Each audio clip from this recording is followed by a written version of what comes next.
guys, I'm Caity. And I'm Aaliyah. So I know most of us, if not all of us, including ourselves, are super huge fans of dessert. But sometimes, you get tired of the boring old cake and cookies. And maybe your sweet tooth doesn't fit in with your budget. We're broke college students. Yeah, it's tough. Yeah. So today we're going to show you a delicious and super cheap dessert that'll wow your friends and family. The dessert we're going to be making today is called turon. It's a Filipino dessert. The 3 steps to making the perfect turon are picking the right ingredients, rolling it properly, and frying it to perfection. So let's get started on expanding your culinary palette, balancing your bank account with your cravings, and let's get started on getting those cheap ingredients. So to make the perfect turon, we need the perfect ingredients. So today we're going to be working with lumpia wrappers, brown sugar, egg wash, and most importantly, Thai cooking bananas. You want your bananas to be firm and not overly mushy because that'll make your turon too sweet when you roll it in the brown sugar. You can find most Thai cooking bananas at Asian markets or even a true Filipino market, but there you might have to say saba bananas or saging na saba, which is hard to pronounce. Otherwise, it's pretty simple. You can get most of this stuff at your regular grocery store. I recommend buying pre-separated lumpia wrappers because they're a little bit easier to handle, but sometimes you work with what you have. Some people like to add jackfruit to their turon, give it a little bit more exotic flair, but today we're just working with a standard and classic recipe. You want to cut the bananas into long strips, like so. This makes it so that all your turon are about the same size so that they'll be able to cook evenly.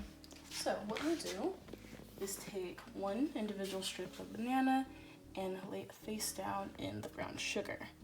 You want to be able to have the banana covered in brown sugar in a really sheer layer. And it should look like this in the end. You should be able to still see the banana and have a lot of sugar. And place it to the side and start on your next strip. You're going to take the bottom corner and pull it up, roll it once, and then tuck the sides in, kind of like a burrito. You're going to roll it again and again, keeping it tight until you have a little corner at the edge. Take your egg wash, I use my hands because I'm gross, and put it at the ending corner so that when you roll it for the last time, it will seal and it won't fall apart when you fry it. So it should look something like this.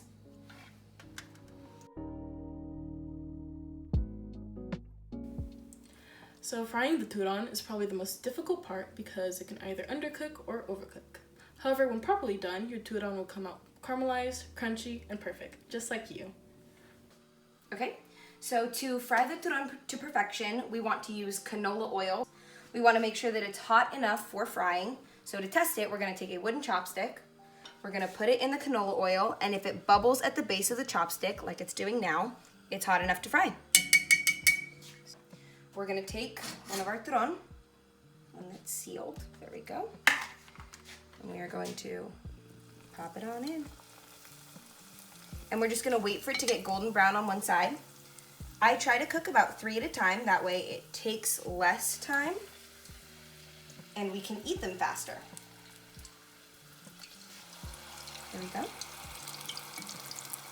Now, I have a cooling rack on standby for when they're done. That way we don't burn our mouths. And you can see how it's getting golden on one side. It's starting to crisp up. That's a good sign. Rotate them around. Make sure they're not cooking too much on one side or the other. And it's okay to rotate them a couple times just to make sure it's evenly cooked on both sides.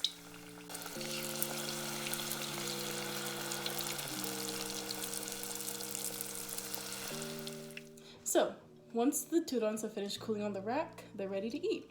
We've picked the perfect ingredients, rolled the turon perfectly, and fried the turon to perfection. Cheers.